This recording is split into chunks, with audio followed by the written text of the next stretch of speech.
Bonjour à tous, cette vidéo elle s'adresse aux parents qui ont des enfants en orthophonie ou aux parents qui ont envie de commencer à faire travailler leurs enfants qui sont sur liste d'attente dans les cabinets d'orthophonie.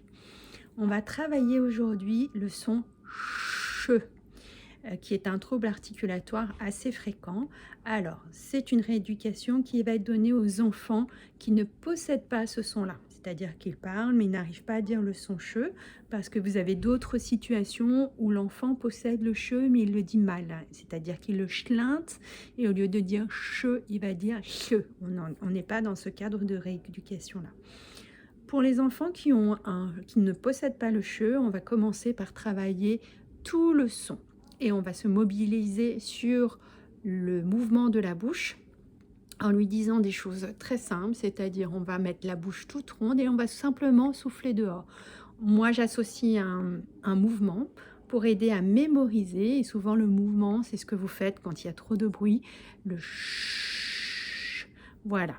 Alors, l'idéal, c'est de le faire fréquemment, pas trop longtemps.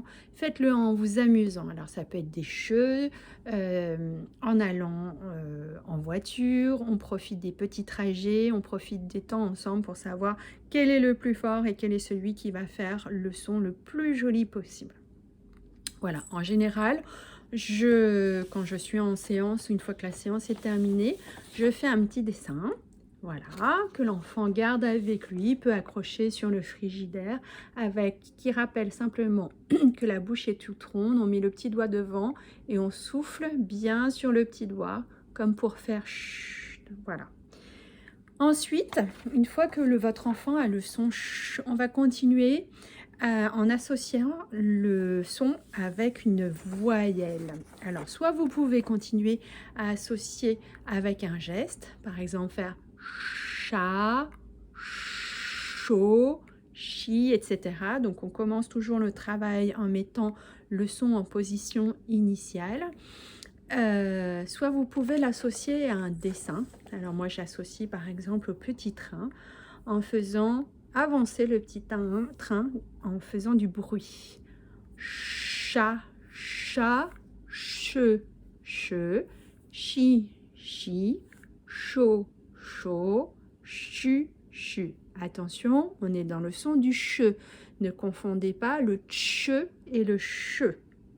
Voilà, souvent on dit chouchou, c'est vrai, mais là on est dans le cadre du che, donc justement je n'ai pas mis le chou exprès, mais voilà, on associe en position initiale et puis ensuite en position finale où on va faire la voyelle puis le son.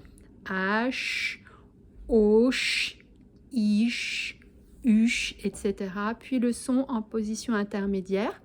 Acha, osho, ishi, ushu. Vous avez vu, j'exagère vraiment le mouvement de la bouche pour que l'enfant puisse se rappeler qu'on est dans le cadre du son ch. Une fois que votre enfant possède les sons dans les différentes positions, on va les dire dans les mots. Et dans les mots, pareil, ce sera des mots qui contiennent le son che en position initiale, puis finale, puis intermédiaire. Alors moi là j'ai des animaux, mais vous pouvez utiliser des images. Vous pouvez également découper des jeux où on entend le son che et collectionner ces petites images et les dire correctement. Donc on va commencer par les solutions, par les sons en position initiale, le cheval, le chat, le chien, puis en position finale, la vache, et enfin en position intermédiaire comme le cochon. Amusez-vous bien, faites le plus de choses possible au travers de jeux ou d'images ou d'histoires à raconter. Voilà, soyez fun, amusez-vous sur des petits temps fréquents et pas très longs. À très bientôt et passez une belle journée. Au revoir.